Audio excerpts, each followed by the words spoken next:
As always, we will be getting you guys, or I will be having my weekly schedule. We're going to be much better at setting our schedule this week. And I will be, there we go. And I will be definitely sticking to Monday. So, for folks who don't know, I kind of put a schedule in place. I'm going to be adding another show to the schedule. But Monday is going to be our Marvel Crisis Protocol painting. Tuesday is going to be our Warhammer painting. Thursday is going to be our RPG/talk show night. And I'll be adding some live art on Fridays. So I'm going to try to stick to that schedule. They're going to be later night. I'm going to try to shoot for 10 o'clock. So we're going to have some evening shows. So guys, please try to stay tuned and jump in. This is gonna. I'm gonna stop doing these like sporadic shows where I just am doing stuff. So I wanted to do. There we go. Cameras in check. So we're gonna do some Warhammer painting, some Blood Bowl, some fantasy stuff. So I think it's gonna be like a smackling of painting stuff tonight. I'm gonna have the Blood Bowl stuff. I'm still doing the season 2 stuff, which I want to get done. And then also we're gonna be doing maybe some Curse City stuff.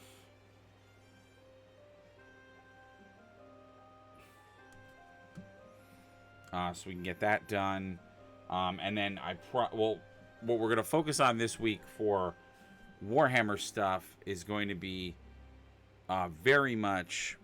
I don't know why my camera decided to start doing this autofocus thing. What we're going to focus on for this week is the new box. So I'm definitely going to get a whole review of that. I'm so sorry that we are so late to the party on that.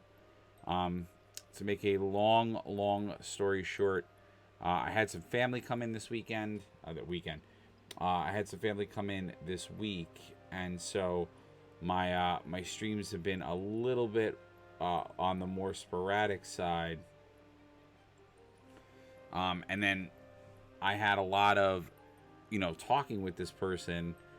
So I'm going to be changing up, I'm going to bring my art back to the channel. I know I've taken a long hiatus from my art-related stuff, and I don't want to do that anymore. So I want to bring that back. So you guys will, if you're interested in some indie comic stuff and that kind of stuff, indie strips, indie comics, we're going to be bringing that all back. So Fridays are going to be my night for that. And it's going to be kind of cool because you guys will be able to get a rare look at me doing the actual work. So you can have a little insight to that and actually see me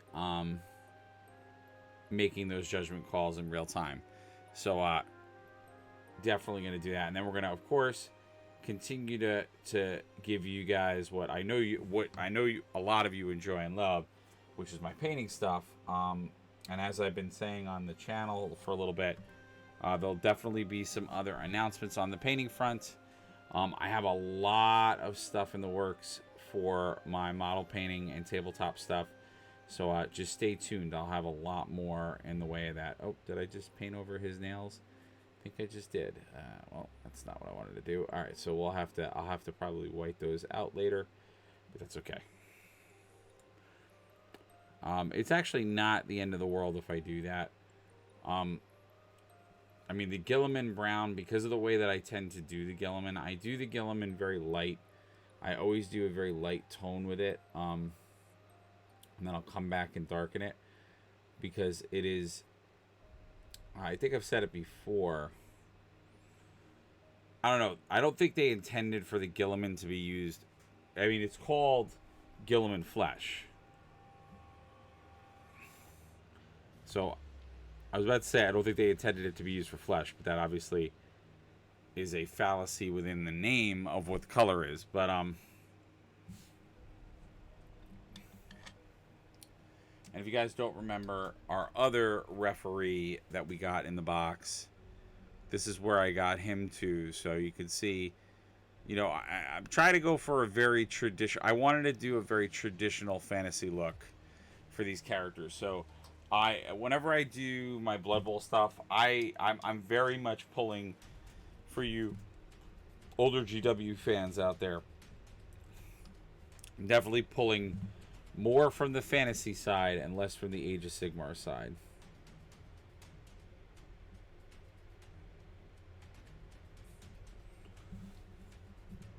And that's just a choice. Like I was I mean Warhammer Fantasy. Oh, this is like a lot of water. Okay, so that's not gonna dry well. Shit. Yeah, so Warhammer Fantasy was like my bread and butter. Like that's Warhammer Fantasy. Well, actually, I shouldn't say Warhammer Fantasy. Blood Bowl and Warhammer Fantasy.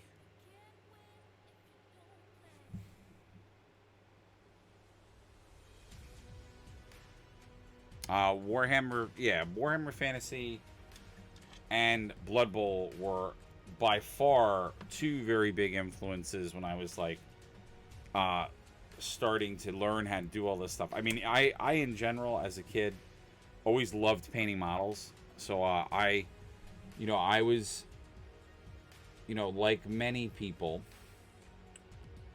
and I'm sure you can find if it's not in your local gaming group, in your local gaming store, wherever you guys go to game. I'm sure you can find folks that fall into this category that were model painters before they actually played the games, and I was one of those people. And I feel like that happens a lot with Blood Bowl. Oh, okay, let's see how this works out, because technically this was not I didn't prime this that well, but it might work okay. Sometimes when you have issues with priming, you luck out, because what'll happen is with the I've noticed with the contrast, it'll because they're translucent paints, so it'll go darker, but like you can play with it and like kind of have it go the way you want. That's really cool. Like I love the models. I love the ref models. So this is in turn like the fourth ref model I have, because I have the Forge World ref models too. For Blood Bowl, which is fun. I was gonna say this model might actually get. It's funny. The other ref I did real fast. That's because, and there's something to be said about this. If you plan out your models. So I've had these models since the second season came out. So, we did a quick model review. I did a review of the box, and then other things came up, and I had other pieces I had to work on. So the models kind of went to the wayside, which happens quite a bit to me, because I have. If you guys saw like what is on the other side of this camera, it is craziness. I have a lot of models, and I have models like across so many different platforms that I have to paint. It's not even funny. So I'm definitely going to start committing to really sticking to my schedule, because it's going to help me to feel good about certain things that I'm doing, and getting us back on track to possibly have an actual Blood Bowl season, Blood Bowl events, Marvel Crisis Protocol. I would say, well, Marvel Crisis Protocol is probably the best. Is probably the best set of things I have painted.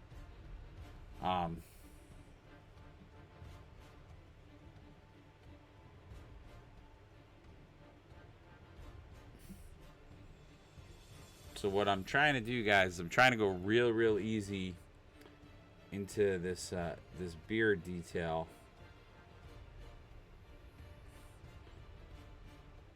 Because we got a lot. Like, technically I'm using a brush. I am using a brush that is, I would say, too big for what I'm doing. But I'll tell you why. Yeah. And there's the reason why it's too big. The reason why I want to use a bigger brush is, you'll see when you use a bigger brush, the pooling happens much nicer with contrast paints. But he's such an intricate, detailed model that it's not really the best. I really shouldn't be doing it with all this brush, but I mean, he's a dwarf, so like I am very much. I didn't even realize that he has all these rule books. Jesus. Okay.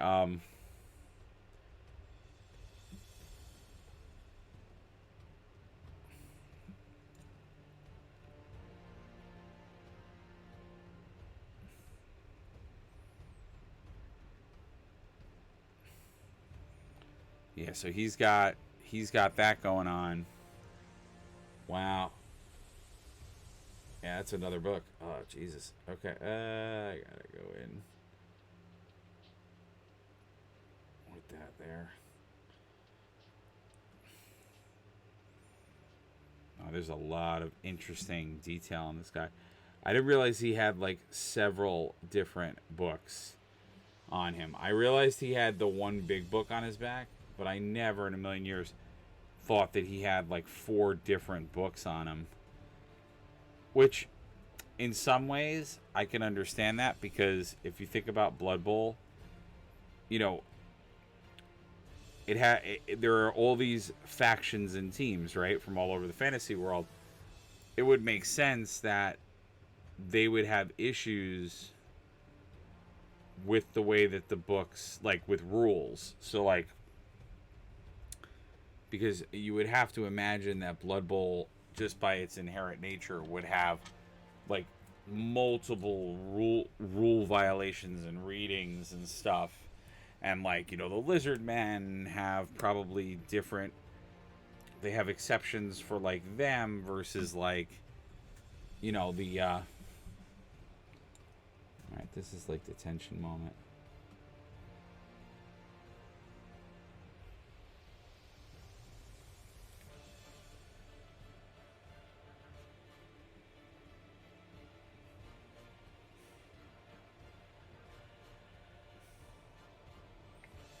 I wanted to give him a little bit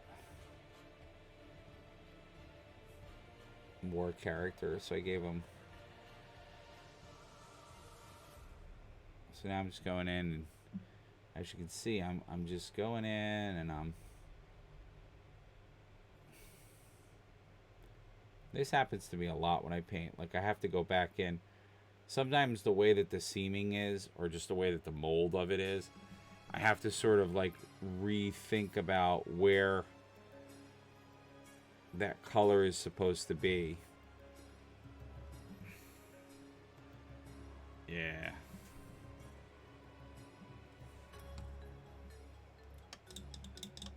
That already looks so fire that I did his eyebrows. All right, let's just do a little bit more. Just a tiny bit more of the eyebrows on here. Because we gotta just pull that. The reason why I say that this is a little on the stressful side, or why I bring up that point, is that, you know, people say it a lot with Blood Bowl, that Blood Bowl, it brings a very cartoony element, and they're not wrong, because it is comical.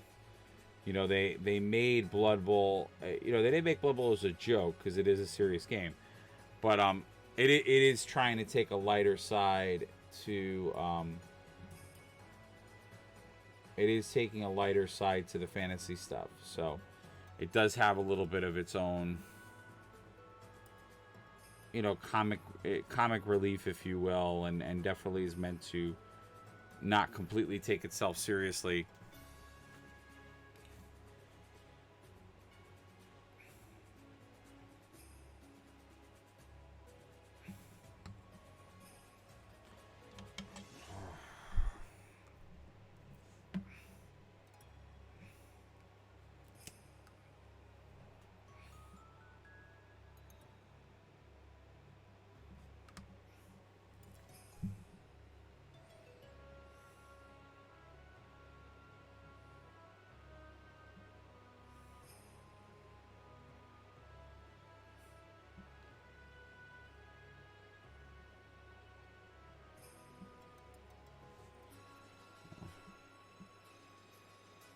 Sorry, guys. I do this all the time to you.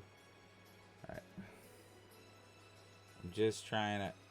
Yeah, this is where it gets a little dodgy. And I should bring this up.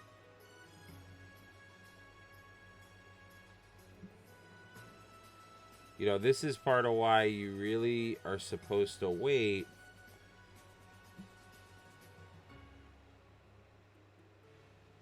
You know, you really want to wait the 15 minutes that they recommend for this stuff to dry, because if you are to hit areas that you have orange on, you're going to start bringing them into your other parts of your build. So you want to, you know, you definitely want to give them a little bit more.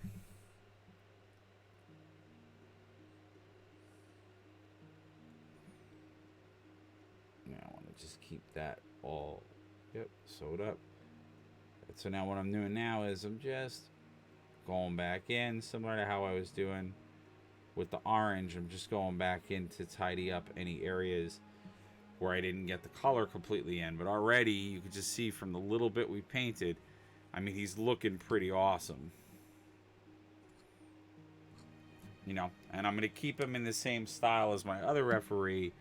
So I'm going to use that apothecary white for the robe.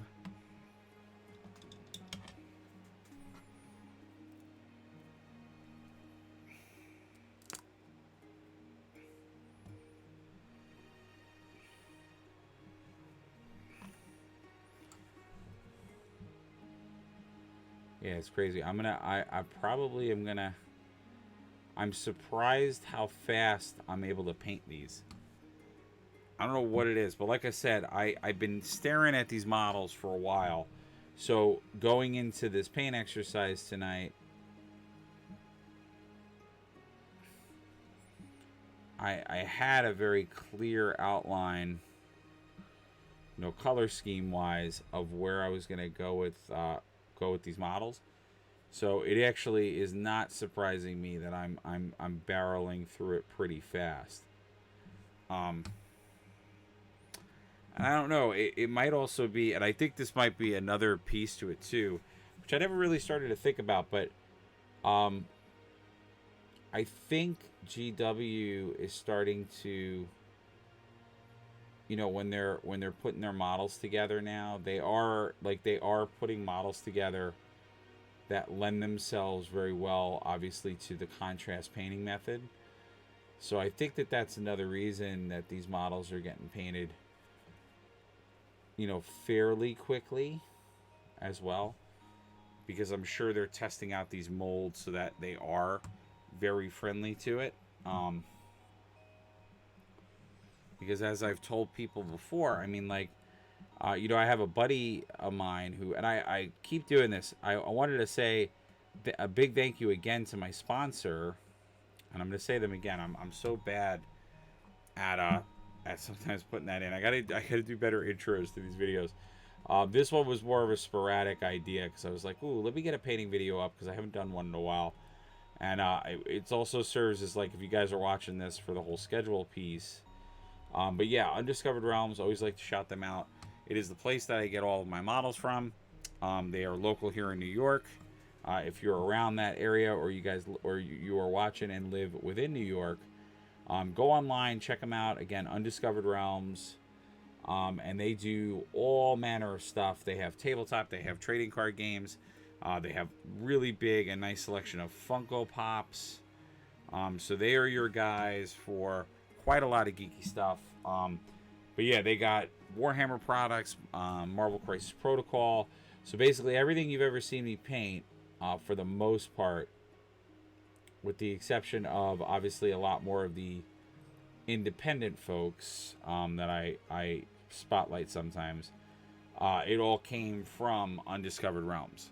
So they are the folks that supplied it.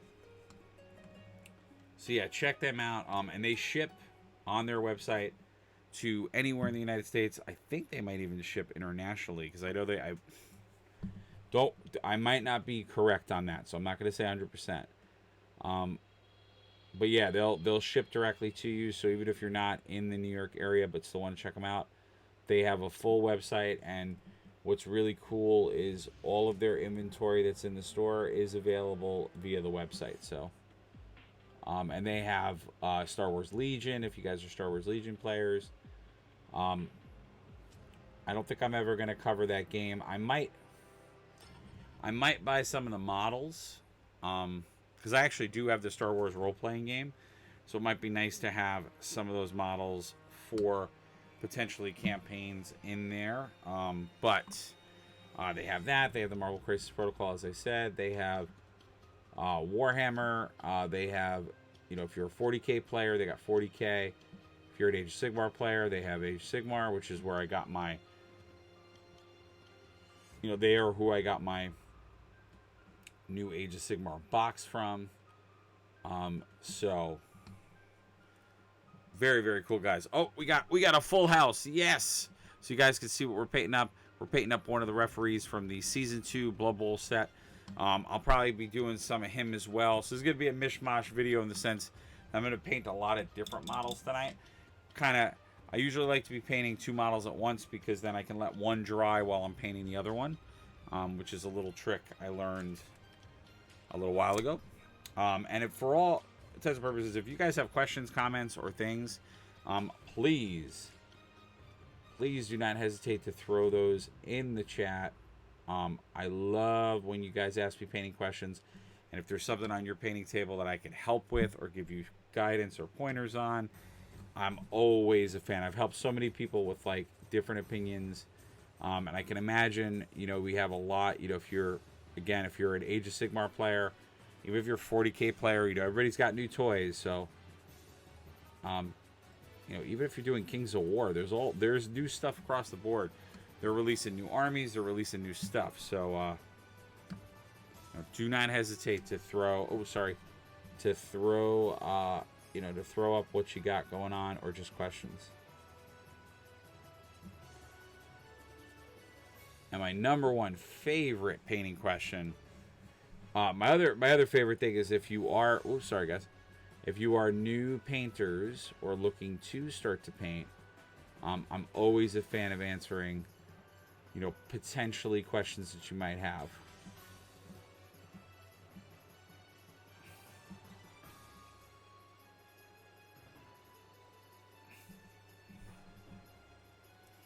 Because I know, like in my past streams, I've had people that have been starting to paint. It's like their first real painting endeavor, and it can be really daunting for folks when they start to paint. And you might, a lot of people also.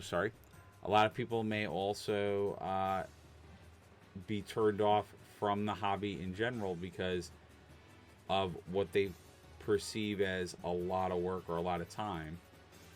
And so they may back off from the hobby because of that. They used to happen to me all the time when I was first starting to learn how to play all these games.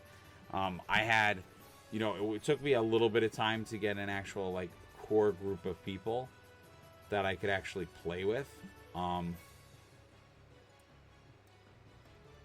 Because they were, a little daunted by the task of actually doing the hobby part.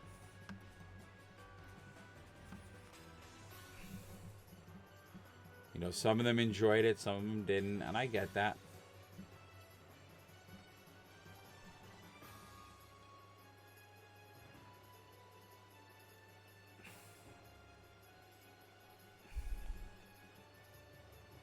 And then also the other thing too is some people it could be a combination of the two. So it's the time, right? It's the time that's going to take to potentially get an army painted, or a force painted or whatever. And then it could also be what to buy, because sometimes you go into the store, and if you're not familiar with tabletop games, or these types of games, like you'll see rule books, you'll see units, you'll see pieces, you'll see models, you'll see all that stuff, and you're like sitting there going like, man, this is really complicated. And so I love answering those types of questions too, because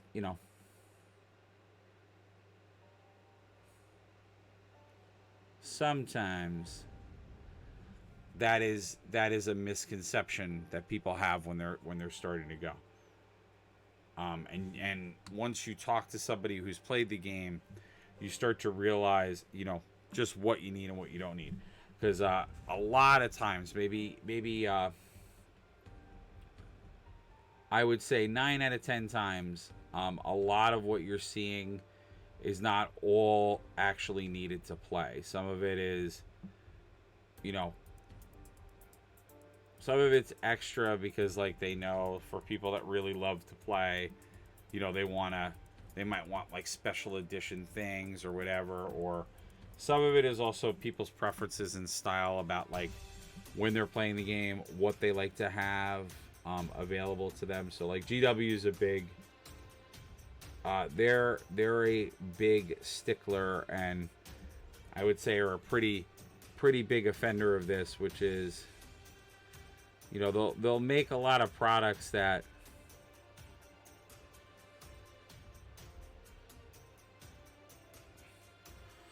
in reality you don't need any of them to really play the game, but they're just either like reference or they're like different things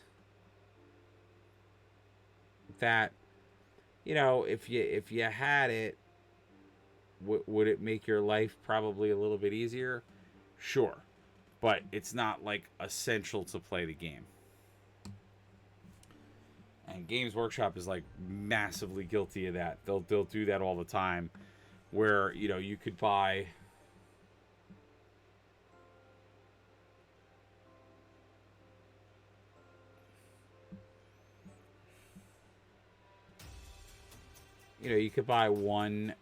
maybe one rule book, and it actually has all the rules you need in it, and just like all the other stuff is either like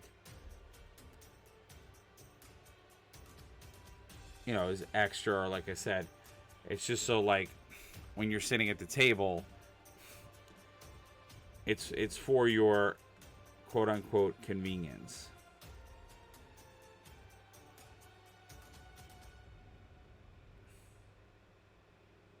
It's not there to serve an actual rules purpose. They are huge offenders of that. Yeah, I'm already liking how this referee's coming out. The ref pieces are always fun. I like them, and again, it's fun that they give it to you in the box. I like that was one thing about the season 2, this edition of Blood Bowl, quote unquote season 2. I liked how in the box they gave you, things like this, because although, you don't need these models to play, it's fun, because when you play Blood Bowl, like, it's fun. It's fun on the sidelines of where you're playing. So maybe you have one or two of the referee models, because it's just fun. Because they have rules. They definitely have rules for, like, things the referees can do during the game, because they can eject players, they can do other stuff. Because as you can imagine, in a game, in a tabletop game where we're playing football with fantasy characters, you can imagine the idea of killing, injuring, or maiming people becomes a lot different in the world of, in the world of, this arena. So we a lot of people walk away with the concept or knowledge or feeling that in the real reality that we all live in, that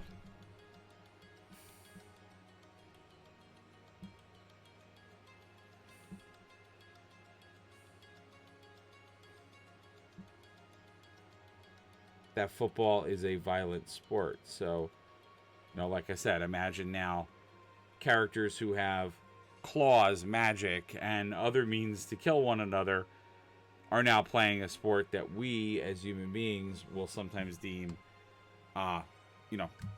too intense. So So you can imagine, you can definitely, sorry guys, I keep not putting this in focus. You can imagine the shenanigans that you can get into in this game.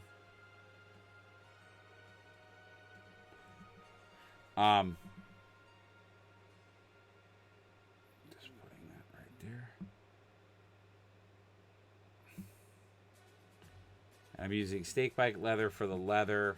I love using snakebite for like any like strong leather bits. So that's why I wanted to use it for all the book binding, and for all of the different rule books that he has.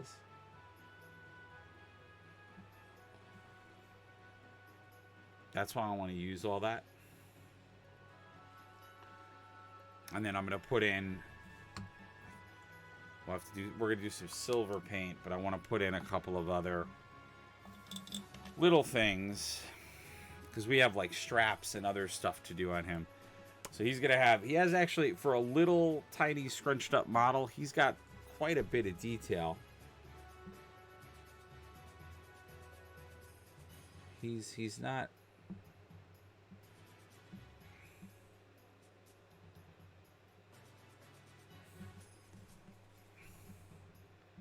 So all I'm doing here is I'm just going back in and I'm spreading out the pool.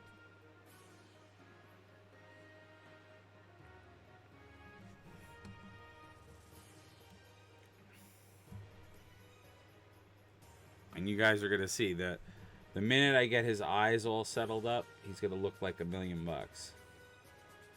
But until I do that, he's going to look unfinished. And there are some like little, I'll show you why I'm doing that. It's just a filler. I'm just doing that to fill. I'm going to go back in with that Gilliman in a minute.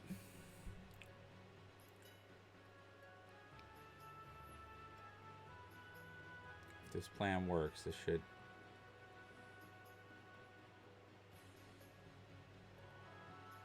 All right, I'm going to have to do my like, as you can see already, it looks very, very good. You know what? I could just do all of that as Skeleton Horde. It'll look okay. I was gonna refrain from using Skeleton Horde, but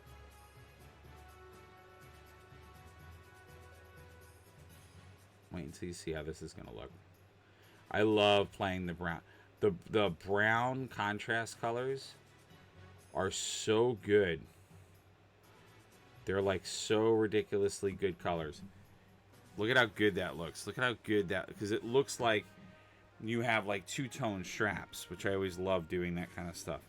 So we did like that nice leather for the book, and now what's cool about this is I'm gonna overlay like all these like dot bits and the straps and stuff. You know, I'm gonna do all of the hardware in silver. So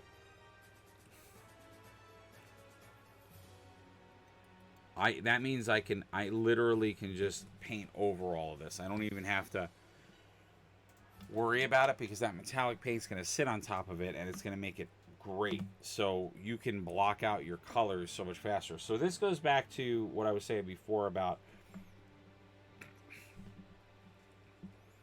there are some people out there that get very, very nervous about, you know, painting and time.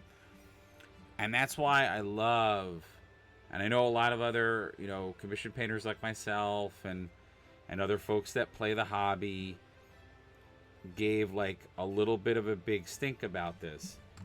But this is why I love that they made the contrast colors, because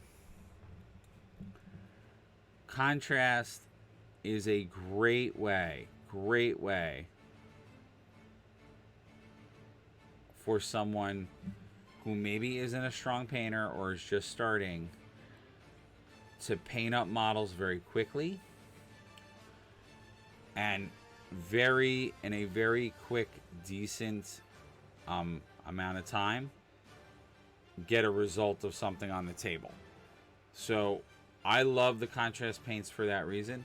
So like, I don't know if you guys realize it, but most of the color I've laid on this, most of the colors that I've laid on this they're one pass. Like I'm literally just passing it with the contrast once, and it's doing all of that work. So it's doing, it's doing all of the pooling. It's doing all of the other work that it's supposed to do. So if you're new to painting or new to this whole idea of the hobby, I love, these paints become really powerful in your arsenal because, like I said, you can get something on the table and it'll look halfway decent. Now, obviously, I'm going to do some other techniques and things to these. And I say this to people all the time when they're using contrast. It is not a night and day difference. Like, it is not... Some people, like, when this contrast paint came out, they thought that it was going to be like you just slap some paint on it and you're good to go. And it is 100% not that situation either. It is, like I said, it's what it's doing is that it's I keep using the word pooling. I'm going to pool the paint and stuff. Well, that's what contrast does. So what contrast does is when it goes on, it looks at the pores. It tries to go into the creases and cracks. And traditionally, if you were going to do this in a more traditional... Damn it. Yeah, this is that. Now what I just did is bad. So I'm going to have to whiten this back out. Fudge. All right, let's just get that pulled the right way. All right, so it's my fault because I was trying to get inside there. So I'll have to whiten that back up because that is going to dry in a way that's going to not be good. And because it's apothecary white, that was the color underneath that, it's not going to work out well.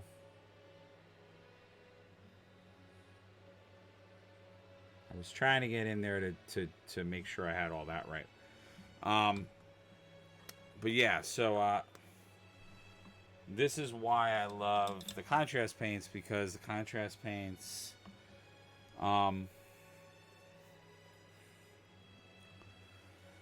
they pool. So what they do is, so traditionally when you did painting like this, you'd block out your colors. So you'd block out your main colors, your main color scheme.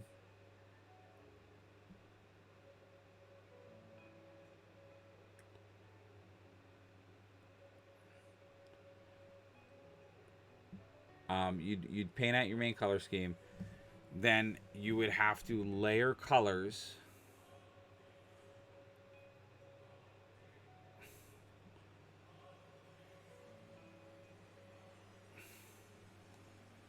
You'd have to layer colors on top of it. And then you'd have to usually stain it. So then you'd lay out the paint color, the layers, and then you'd put a stain on top of it. And the reason why you would put the stain on top of it is because when you put the paint on there, what the paint would do is it would sort of, it would cover up. It would cover up the pores of the model. So you wouldn't have the same level of definition that you normally would have. So you'd lose some of that. So what you'd have to do is you'd have to put a wash on it, and then the wash would get into all the cracks and bring all those details back.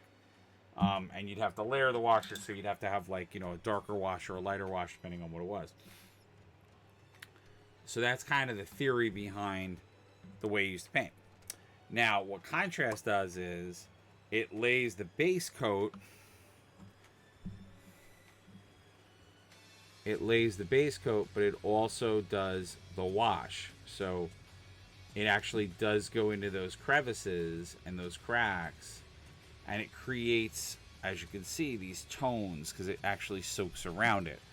So that's why for someone who's new to painting, the contrast paints are great assets to them, because you can do just a couple of passes of paint, or even one pass of paint, and you already have a really great looking model that can jump on the table, be in good shape, and is ready to go. So it's just a different it's a different painting style. And then what you can do, which is when you start to get into the more advanced stuff, and you guys are going to see me do this a couple of times in a minute, is you can start to you'll start to learn how to layer your contrast paints. So both layering the colors so you can get different effects, but also the idea of, you know, going back over them so you're controlling the way that the paint's pooling, and you can create even more variation in them. So it's got a lot of versatility once you get to know how to use it. And then on top of that, you can use Citadel's other, you know, paints to then both mix and to create other really cool effects. And I do that quite a bit, as you're going to see. So like I was saying before, I'm going to layer the metallics on top of this contrast paint, and you're going to see how it's going to make a very different feel to it. So, and not a lot of people do things like that. Or you may see me, like I've done, I'll layer paints in a certain way. So I'm layering the colors, so you can create even textured effects that way, and other stuff. So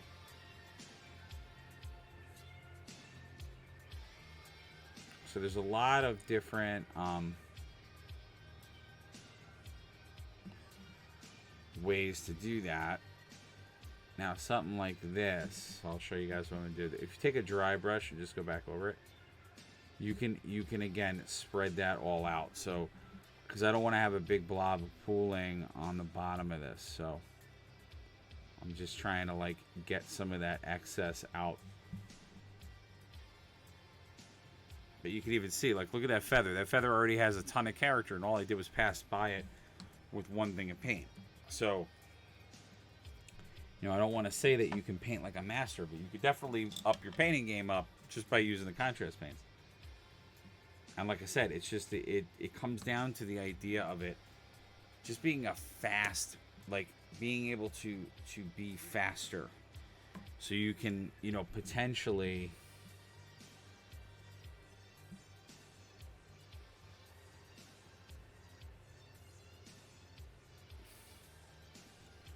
Now, there is one more thing out there, obviously, which, you know, some of the folks that watch me more religiously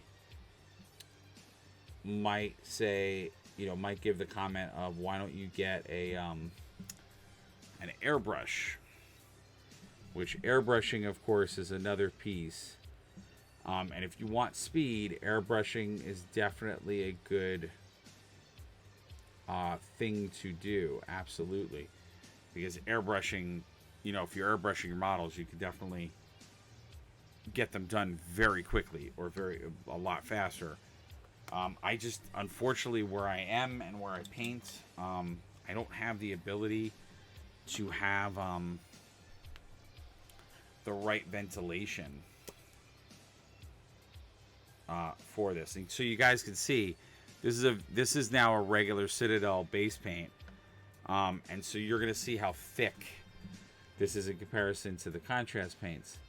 So when I put this on and I, for instance, do this lock, you're going to very much notice it's going to be the paint's going to seem very flat. Because like I said, when you use these types of colors and things, that was the old style or way to paint. So it's very flat because you're just putting paint on the base, on the base, the primer. So it's just gonna sit there on the model because the paint is very opaque. So it's not translucent like the like contrast paints are, because that's part of the secret of how they work so well, is that they overlay on top, which have. But you could see like this didn't pool like the contrast paint did. So if it was a normal situation, I would have to then do a wash, which I do have a wash to use, but I'd have to wash. It's also no people will also refer to it as inking. That's another way to refer to it. So they'll say like inking your metals, which it's all the same stuff. It's all the same idea. And what that idea is that you're creating harsher contrast on the metal pieces. That's what the concept is when they say those things.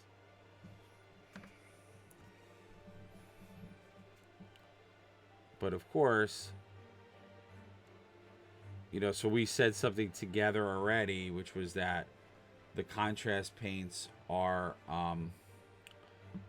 they're translucent paints. So that's why there are no metal contrast paints, because there can't be.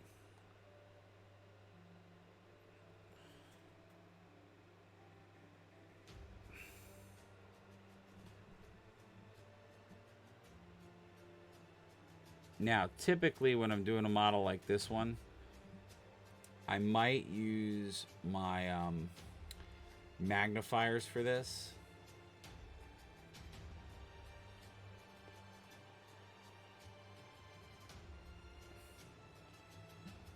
I'm trying to think if I want to do, I'm assuming I'm going to want to do that. This I want to do in a whole different motif. I don't want to do that in, well, I have an idea of how I want to do that. Nah, you know what? I want to do the whole thing that way. All right, so this is going to be a little interesting because I've never really done what I'm about to do. Yeah. There it is. So what I'm going to attempt to do, if it works, is I'm going to attempt to have two metal colors.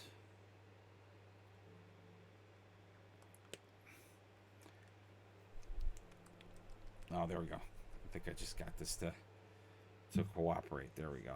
I could hear the sloshing the way I wanted it. Yeah, there we go. All right, so I got it to pull up the right way. All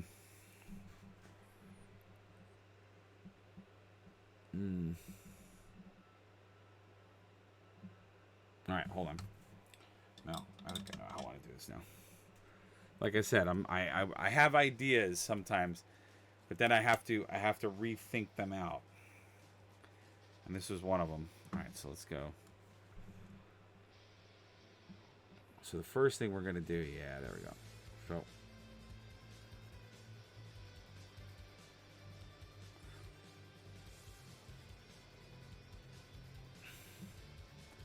right, so I may have to do this in two separate sections. I don't know.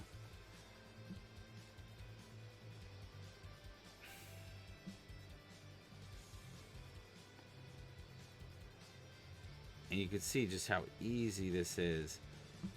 But see, now again, this goes back to, you know, knowing how to layer your paints. So like technically I did this after I did this because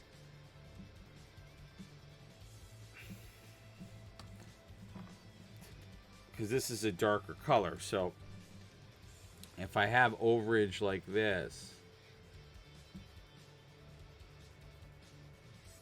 what I can do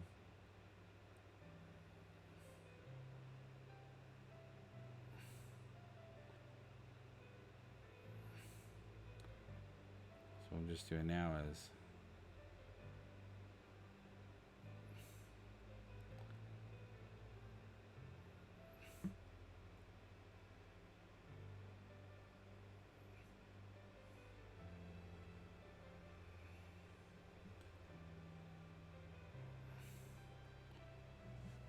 let's see. So now we have a nice thing there, but I'm going to go in and I'm going to make this, I think, design gold, but I want it to be set that way first. And then we can go in further.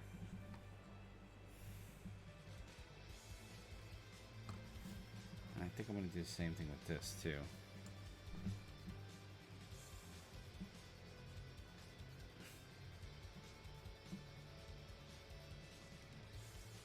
I'll show you what I'm going to do. I have an idea for this too.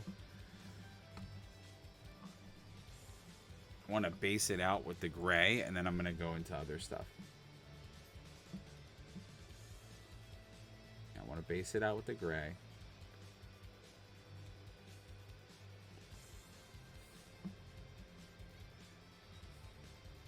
Sometimes I base out, I'll do this where I'll base out grays like that. It also helps me just from a painting standpoint, because I'm noticing with the white, and again, for contrast models, if you use contrast paint, you have to base in white. I'm finding it harder to see stuff. So I kind of like doing it in the white, in the gray, because then I can just white out other parts or just overlay.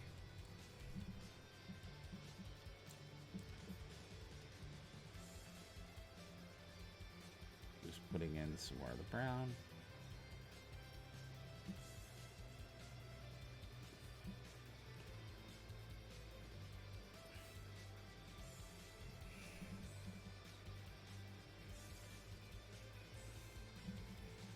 There we go.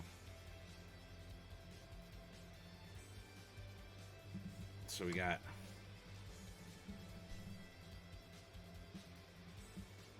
now you'll see I'm going to go back over this with the same brown, and the reason why is because that's going to create a shadow.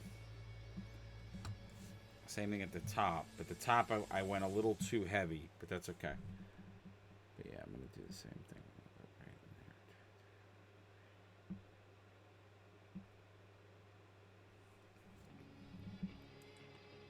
Same thing here. We're just going to go in.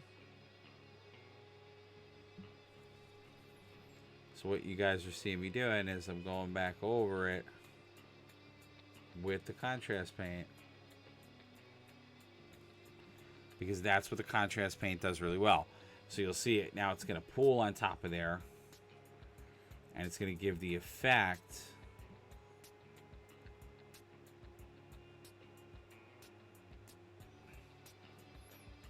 and that's great. And then we're gonna just go in and we're gonna be like,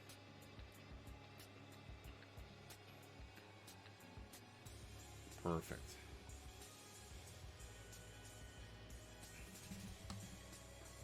Nice. So, you know, now we can let him dry a little bit.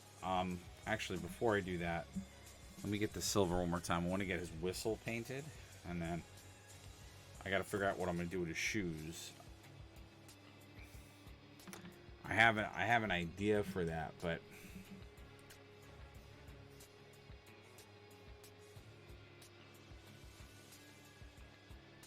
whoa. Right, this is going to be real interesting. So I got to be real tight with this. And then we want to paint back because it's like a hook whistle.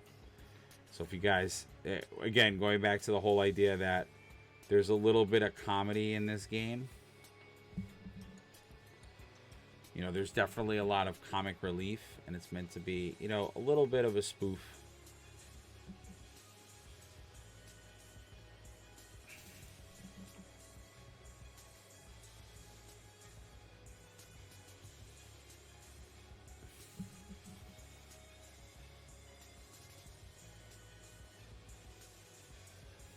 Sorry. All right, so you guys can see already just how much better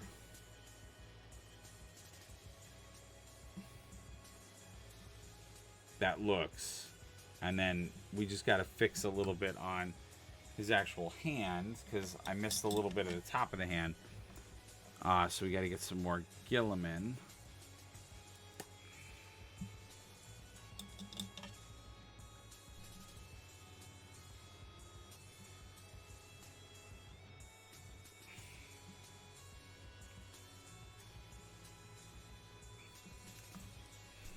I'm gonna be very light with it.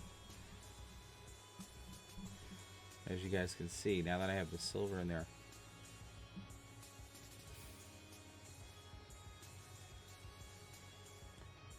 Man, and that's what's crazy about when you start to do models. Like, yeah, so all I'm doing now is I'm just going back in. And like I said, this is where, because the Gilliman dried, I'm just going back in and I'm creating these little, like, very small shadows. So you can see, now you get this nice lip.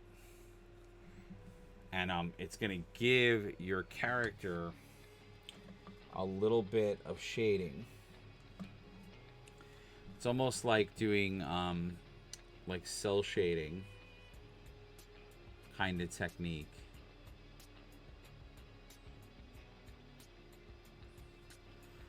But it's going to create an edge. Now, we can sell some of that as dirt if I wanted to. But you see, I'm just following the veins, just bringing out some more.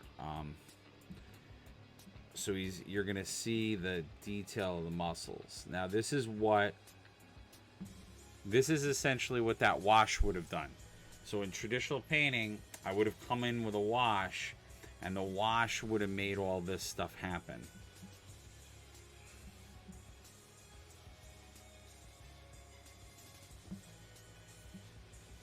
But you can see just how awesome that's starting to look. Like, and we've only been painting for about an hour. So to have a model done, to have a nice detailed model almost done in an hour is pretty good.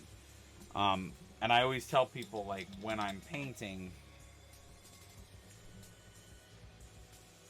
and I don't know, I'm a fan of letting people in on that little secret. I do paint more up. So, you know, I do spend more time on my models so that they all have a lot of detail in them. If I was doing a commission or a painting for someone, you know, unless, more than likely, I wouldn't do every unit in the same detail.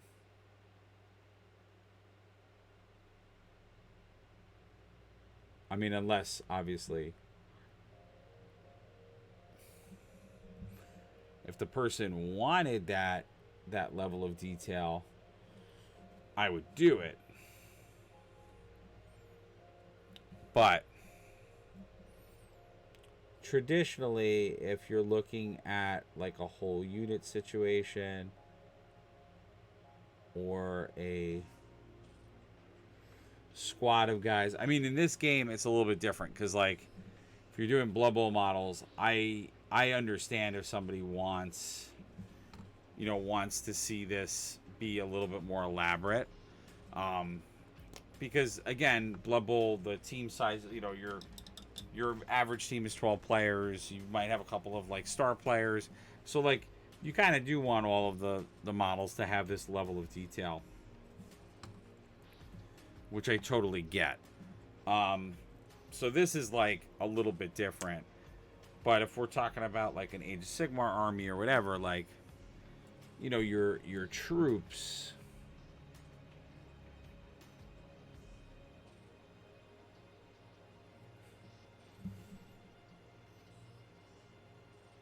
you know, your troops or your like regular units probably wouldn't get the same level of treatment. You know, that would just be,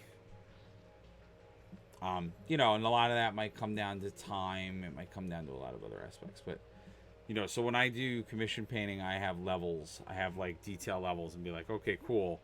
If you want like super duper detailed, you know, obviously first thing we're going to negotiate right there on the spot is how long it's going to take me to do that. Now, because of contrast, I have to say I've been able to do things a little bit faster, so that is a good thing. Because as you guys saw, like, this is a fairly detailed model. He's got a lot of different things going on. There's a lot of detail, like with all these books and you know, the equipment that he has. So like he's got a fair amount of detail on him. So I wouldn't consider him like, you know, a model that I'm probably most of the time wouldn't spend a larger amount of time on. So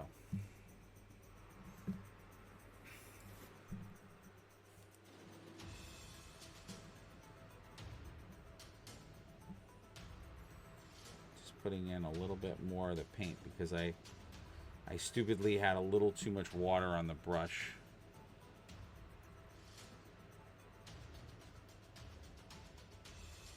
And what I'm trying to figure out is kind of where the edges of the book are and where this beard is, because this is, and I'm sorry if I'm like tilting the model in a way you guys either can't see or it's like very out of frame, because it's just real hard to see what I'm trying to put in here.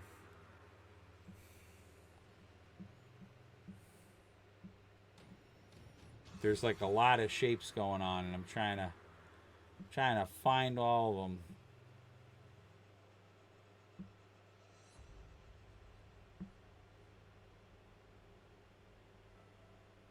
Sorry guys. Alright, I think I got it. The only problem is the book does it. I'm gonna have to go back over the book, I think.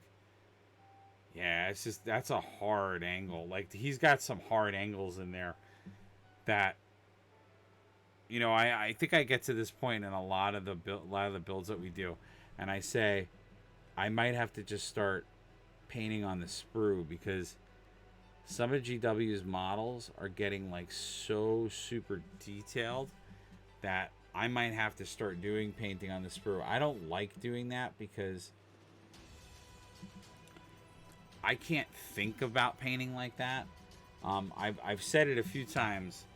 Like when I paint a model, I like to see I like to see the three-dimensional model, because I want to like. I'm gonna make that into cuts on his head. So I'm gonna hide that. I have a little bit of a. What's the word? I have a little bit of a. Let's just do that right now. I have it was like a priming issue where the primer, I was having the issue that particular day because it wasn't the right temperature to really prime, and so it left like.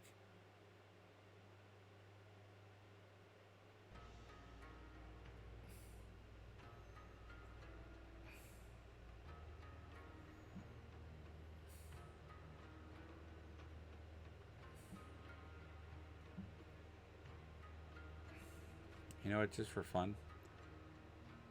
It is Bloodbowl. I'm gonna put like little blood splatters on the book.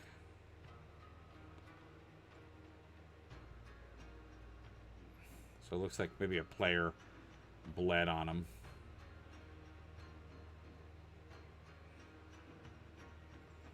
Not much, but like a little bit.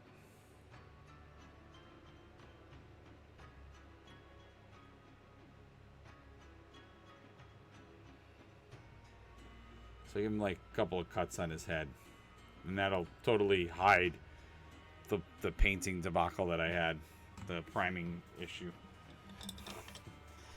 I do a lot of weird stuff. That sort of works.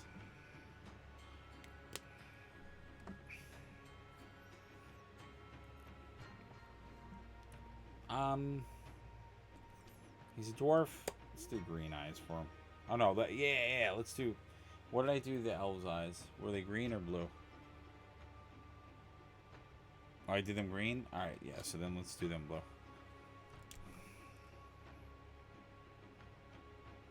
Alright, this is the scariest. I hate doing...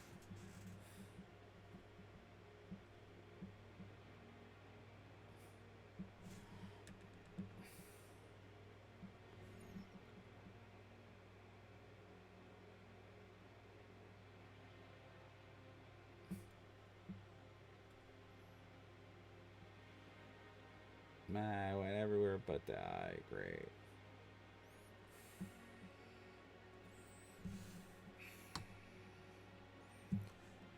Alright, that actually works because I kept the white, which actually works out very well because then it looks like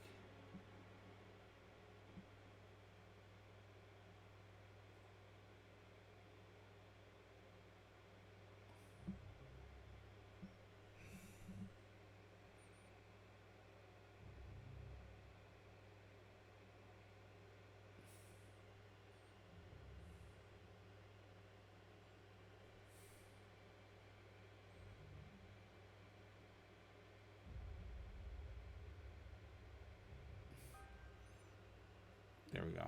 So now you can see he's got eyes. The minute you get those eyes in there, it is a whole nother ball game.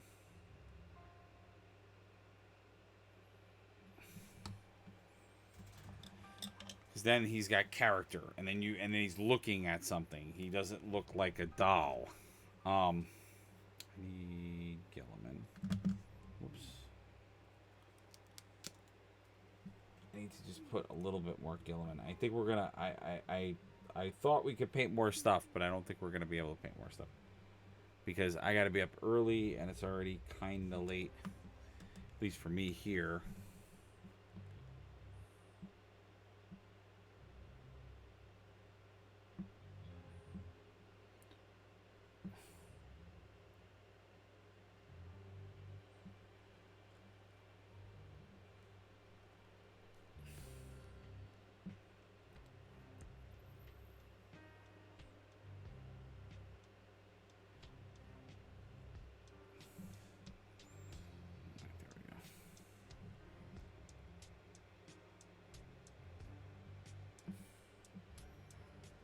I'm going to have to do some lighter tones on that ear. So I can already see a problem with that. Yeah, problem with Gilliman is that the color gets dark.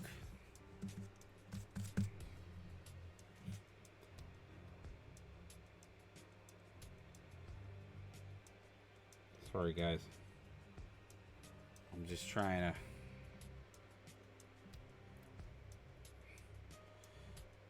I gotta just take them out of the spotlight for a second. Alright, there we go. Yeah, so what I'm gonna do is I'll probably do a lighter tone so I could just lighten the bridge of that top of that ear. I'm gonna have to do that because it just didn't go the way I wanted it to. For right now. Part of it is also the Gilliman that I have. It's starting to run out, so I'm gonna have to go grab some more. Paints have been a little bit of a hazard to get lately, so I'm just...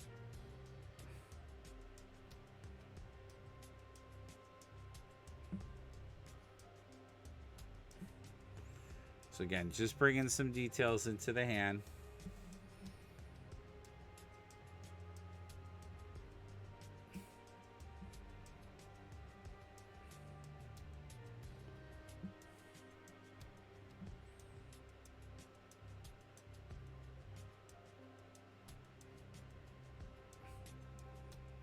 There we go. So you guys can see just how awesome that's looking now.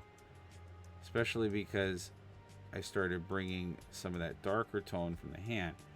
So now it's creating the shadows for us.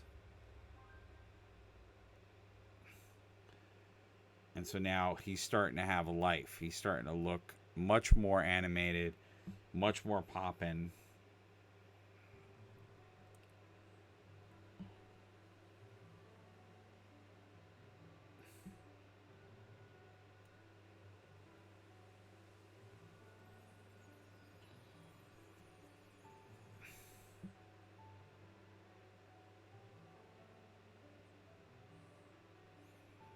Yeah, see? So now you have a nice even tone, muscle tone. The hand looks like it's got muscle tone. And again, didn't take us long at all. An hour for almost that whole model. And we added in some other effects and things.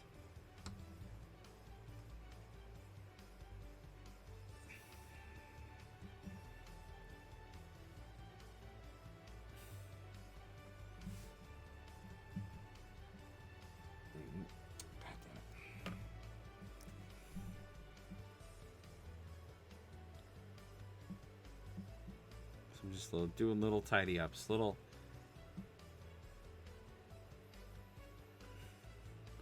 So I try to water down that Gilliman so I can do a nice light tone, and then I start to, like I said, build it up.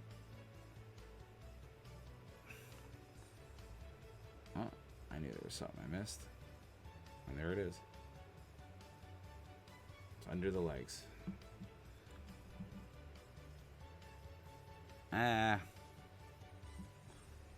So all I'm doing now is I'm just making sure I have all of that in nice shape underneath there, because then I wanted to just put some silver on the shoes.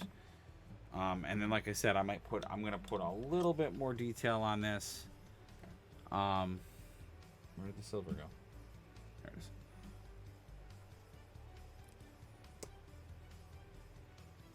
Yeah, it's just like little tiny touch-ups I have to do. Yeah, and then the little things that you do, I do. Is things like this.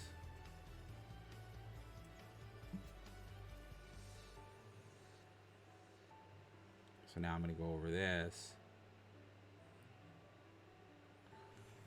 So that gets a silver finish.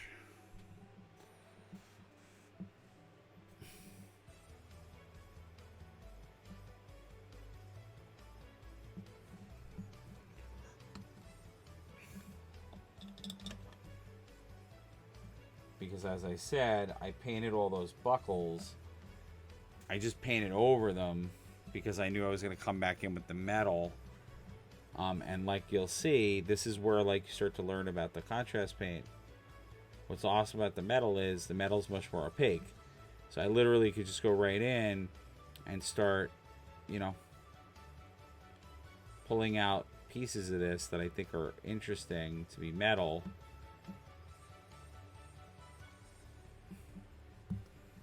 And so now I can start doing some metal details. And like for instance, I might change that to metal, not sure. But what I did want to do was for the front of his feet,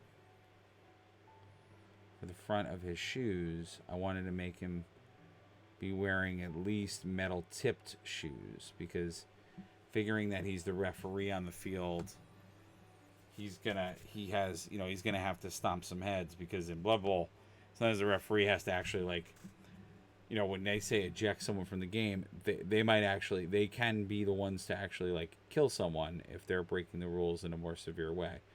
So the refs in Blood Bowl are not squeamish. And the refs in Blood Bowl can also be corrupted too, which is intriguing. But some of my favorite moments in the game are that where you can pay bribes to refs, allowing you to do nefarious things. Specifically, one of them you actually do have to bribe the ref, which is certain special characters, or star players as they call them, will have illegal, they call them dirty weapons or secret weapons. And they're essentially illegal weapons on the field. So you have to pay the ref off to sort of look the other way while you use those weapons.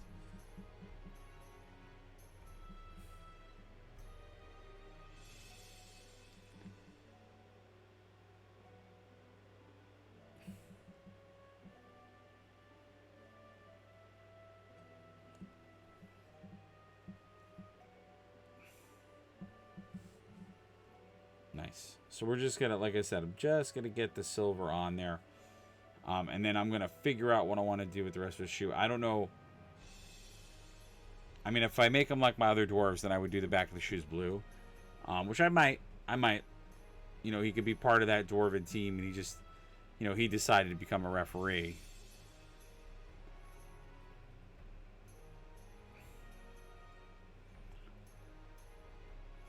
So.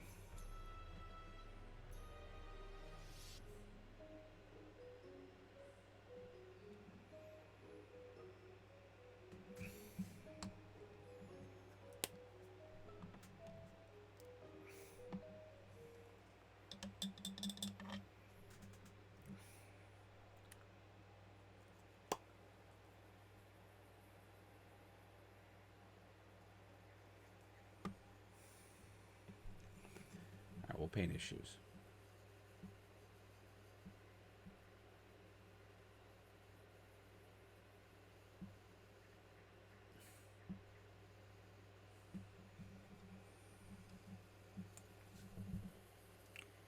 Part of it is I'm so close to finishing him that this is what happens to me. Now I get really close to the end and the finish line, and I'm like, oh, I gotta finish him.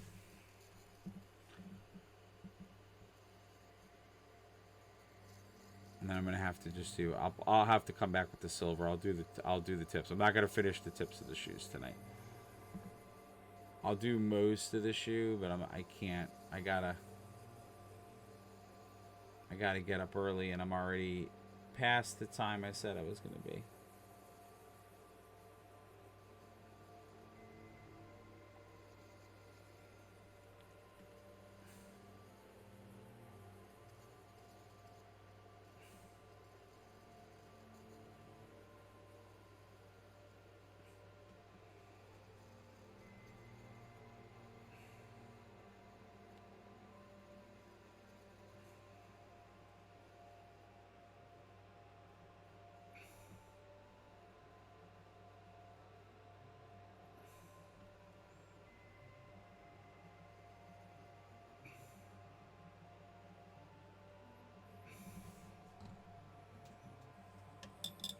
All right. So I think that's going to be all she wrote for today. I'm sorry, guys. I know Bellacore is like sitting there and taunting y'all, but he's going to be in our... I'm going to definitely paint him on the Tuesday Warhammer video that I'm going to do. I just wanted to start painting these Blood Bowls because I have two full teams that I have to get painted. And I want to get them done. But I hope you guys enjoyed this. We're totally not out of the woods yet. I love that I got some blood on the book. I'm gonna make the blood up. I'm gonna mix some white in there and like make it a little bit more predominant. And we're gonna put some. I want to put gold in there.